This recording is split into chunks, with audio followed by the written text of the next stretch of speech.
இப்போ நம்ம வந்திருக்க இடம் எங்கே இருக்குதுன்னு பார்த்தீங்கன்னா, ஷிரடியிலேருந்து ஒரு 3 கிலோமீட்டரில் அப்பா சாஹிப் பொரோக்கே அவருடைய ஜென்ரேஷன், அவருடைய வம்சாவளிகள் இருக்கிற வீட்டுக்கு தான் நம்ம வந்திருக்கோம். இந்த அப்பா சாஹிப் பொரோக்கே அப்படின்றவர் யாருன்னு பார்த்தீங்கன்னா, அவர் வந்து பாபா இருந்த காலத்தில் பாபாவுடைய மிகப்பெரிய பக்தராக இருந்தவர். அந்த அப்பா சாஹிப் பொரோக்கே வந்து பார்த்திங்கன்னா, அவருடைய சொந்த ஊர் வந்து பூனாவுக்கு பக்கத்தில் ஒரு கிராமங்க. அப்போ அவருக்கு வந்து பார்த்திங்கன்னா சின்ன வயசுலேயே அப்பா அம்மா யாருமே இல்லாததுனால அவருக்கு வந்து ஒரு மாமா இருக்கார் ஷிரடியில். அவரை பார்க்குறதுக்காக ரொம்ப இளம் வயதிலே வந்துடுறாரு. அவங்க மாமாவுக்கு வந்து பார்த்திங்கன்னா நிறைய கரும்பு தோட்டங்கள்லாம் இருக்குது. அதை பார்த்துக்கிட்டு மாமா கூட இருந்துடலான்ட்டு அவர் வராரு. அப்போது அவர் வந்து முதல்ல இங்கே வராரு. வந்து துவாரகமாயில் போய் பாபாவை தரிசனம் பண்ணுறாரு அப்பா சாஹிப் பொரோக்கே. அவரை தரிசனம் பண்ணிவிட்டு, பாபாவை தரிசனம் பண்ணிவிட்டு, மாமா சொல்கிற வேலையெல்லாம் பார்த்துக்கிட்டு அவர் இருந்திருக்காருங்க. அது மட்டும் இல்லாமல் பாபா என்ன பண்ணியிருக்காருன்னா, ஒரு முறை அவர் வந்து ரஹாத்தாவுக்கு குஷால் சந்த் வீட்டுக்கு போய்கிட்டு இருக்கும்போது அப்பா சாஹிப் பொரோக்கே வந்து ரொம்ப ஃபீல் பண்ணி ரொம்ப வருத்தப்பட்டு அவர் வந்து வீட்டில் இருக்கார்.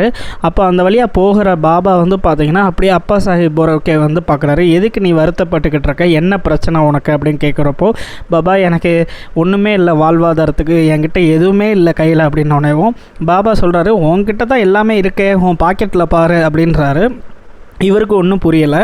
இப்போ நீங்கள் பார்க்குறீங்கள அந்த படத்தில் இருக்கிறவர் தான் அப்பா சாஹிப் பொரோக்கே, அது அவருடைய மனைவி. இவர் தான் பாபாவை பார்த்தாரு. அப்போ பாபா வந்து கேட்குறாரு, உன்னோட பாக்கெட்டில் கைவிட்டு பாருன்றாரு. அவரும் அவரோட பாக்கெட்டில் கைவிட்டு பார்த்தோன்னே அதில் வந்து பார்த்திங்கன்னா ஒரு காயின் இருக்குது. அது இந்த காயின் எப்படி வந்துச்சுன்னே தெரில. அந்த காலத்தில் பிரிட்டிஷ் காலத்தில் காயின் இருந்துச்சுனாலே அவங்க பெரிய செல்வந்தர் தான். அப்படி இவருக்கு காயின் வந்தோடனே அவர் கொஞ்சம் கொஞ்சமாக பாபாவோட பக்தராகிறாரு. அது மட்டும் இல்லாமல் பாபா வழியில் நிறைய சேவை பண்ணுறாரு. இந்த படம் வந்து பார்த்திங்கன்னா அப்துல் பாபா கூட பொரோக்கே அப்துல் பாபா இருக்கிற படத்தை காட்டுறாங்க. ஏன்னா பொரோக்கேவும் அப்துல் பாபாவும் வந்து பார்த்திங்கன்னா ரொம்ப க்ளோஸாக இருந்திருக்காங்க. நம்மளுடைய அப்துல் பாபா அவர் சமாதி அடைய போகிற 3 மாதத்துக்கு முன்னாடி அவர் இப்போ இருக்காங்களே இவங்க ஜென்ரேஷன் இருக்கிறது இங்கே தான் பொரோக்கே இருந்தார். இப்போ அந்த வீடெல்லாம் இடிச்சிட்டு புது வீடு கட்டிட்டாங்க. இந்த இடத்துக்கு அப்துல் பாபா சமாதி ஆகிறதுக்கு முன்னாடி இங்கே தான் இருந்திருக்காரு.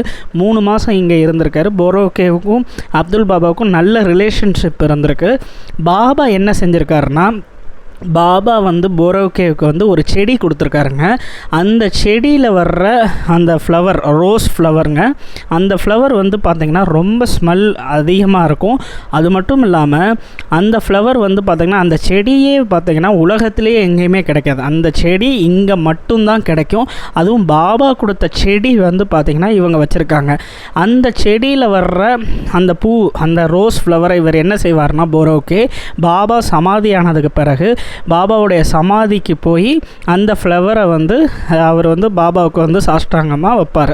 இதை வந்து பார்த்திங்கன்னா இப்பையும் ஃபாலோ பண்ணிக்கிட்டு இருக்காங்க. கிட்டத்தட்ட 40 வருஷமாக அவர் பண்ணியிருக்காரு. அதுக்கடுத்து அவங்க வம்சாவளிகள் பண்ணுறாங்க. எப்படி பண்ணுறாங்கன்னா, அவங்களுடைய வீட்டுக்கு பின்னாடி வந்து பார்த்திங்கன்னா இந்த கார்டன் இருக்குங்க.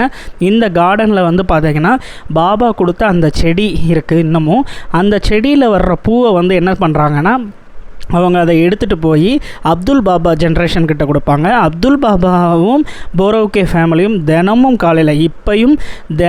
காலையில் 10 மணிக்கு அவங்க வந்து என்ன செய்வாங்கன்னா, சமாதி மந்திருக்குள்ளே போய் பாபாவோட சமாதியை வந்து அந்த பூவால் டெக்கரேட் பண்ணுவாங்க. இப்போ நீங்கள் பார்க்குறீங்கள இந்த செடி தான் பாபா கொடுத்தது.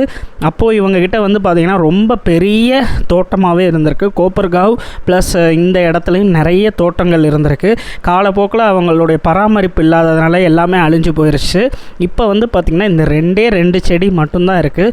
ஆனால் இந்த செடியிலேருந்து இப்போ பூ பூக்கிறது இல்லை. அதனால் இப்போ என்ன பண்ணுறாங்கன்னா, வெளியே வேறு இடங்களில் கார்டனில் பூ வாங்கிட்டு வந்து கொடுக்குறாங்க. ஆனால் பாபா இருந்த காலத்தில் பாபா கொடுத்த செடி பொரோக்கேவுக்கு இந்த செடி தான். அது மட்டும் இல்லாமல் இன்னொரு முக்கியமான விஷயம் வந்து பார்த்திங்கன்னா, பாபாவோட ராமநவமி உற்சவ், அந்த ராமநவமி வந்து பார்த்திங்கன்னா இங்கே இவருடைய வீட்டுக்கு முன்னாடி இருக்கிற இடத்துல தான் பாபா வந்து ராமநவமி முதல்ல ஆரம்பிக்கிறாரு. ஷிரடியில் வந்து பார்த்திங்கன்னா இது எல்லாமே ஷிரடி எல்லையில் வருது. இப்போ நான் சொல்கிற இந்த விஷயம் வந்து பார்த்திங்கன்னா ஷிரடி கெட்ஜெட் அந்த புத்தகத்தில் இது சொல்லப்பட்டிருக்கு. அதில் இன்னொரு ரொம்ப முக்கியமான விஷயம் என்னன்னு பார்த்திங்கன்னா, இவங்க வம்சாவளிகள் இன்னமும் இன்னொரு விஷயம் பண்ணுறாங்க. என்னன்னு பார்த்திங்கன்னா, ராமநவமி அப்போது பாபாவுடைய உருஸ் நடக்கும். ஈவினிங் வந்து பார்த்திங்கன்னா உருஸ் நடக்கும். அப்போது அப்துல் பாபா ஜென்ரேஷன் தான் உருஸுக்கான விஷயங்கள்லாம் எடுத்துகிட்டு வருவாங்க. அதில் இவங்க வந்து இவங்களும் ஜாயின் பண்ணிடுவாங்க, இந்த போரோகே ஜென்ரேஷனும் ஜாயின் பண்ணிடுவாங்க.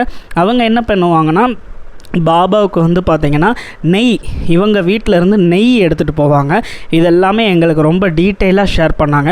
இப்படி ஒரு பக்தர் பாபா இருந்த காலத்தில் இருந்திருக்காரு. இவரை பற்றி சாயிலீலா மேகசின்லேயும் நம்மளுடைய டாக்டர் வினித் சிட்லூரிமாவும் நம்மளுடைய பூஜ்ய ஸ்ரீ நரசிம்ம சுவாமிகளும் இவரை பற்றி சொல்லியிருக்காங்க. இப்படி பட்ட பக்தர் வீட்டுக்கு தான் வந்திருக்கோம். இந்த இடம் தான் பாபாவோட ராமநவமி உற்சவம் ஆரம்பித்த இடம். எங்களுக்கு ரொம்ப சந்தோஷமாக இருந்துச்சு. அந்த செடியெல்லாம் எங்களால் தரிசனம் பண்ண முடிஞ்சிச்சு. இன்னமும் நிறைய விஷயங்கள் ரொம்ப டீட்டெயிலாக சொன்னாங்க. மீண்டும் அடுத்த லீலால பார்க்கலாம். ஜெய் சாய்நாத். என்னவா சார் அந்த பூ வச்சாங்கல்ல, அந்த பூ செடி அந்த இருக்கு. அதை தான் நான் கேட்டு இப்படி வந்தேன். இல்ல ஒண்ணே ஒன்று இருக்குதான். இந்த 2 வருஷம் ஆச்சுல்ல. சொன்னாங்க.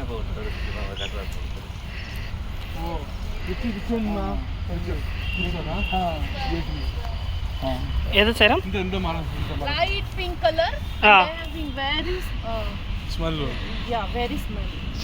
This one ma? Yeah. This and that one. Oh. Very scented smell. In the morning, she used to grind almonds and make that shira.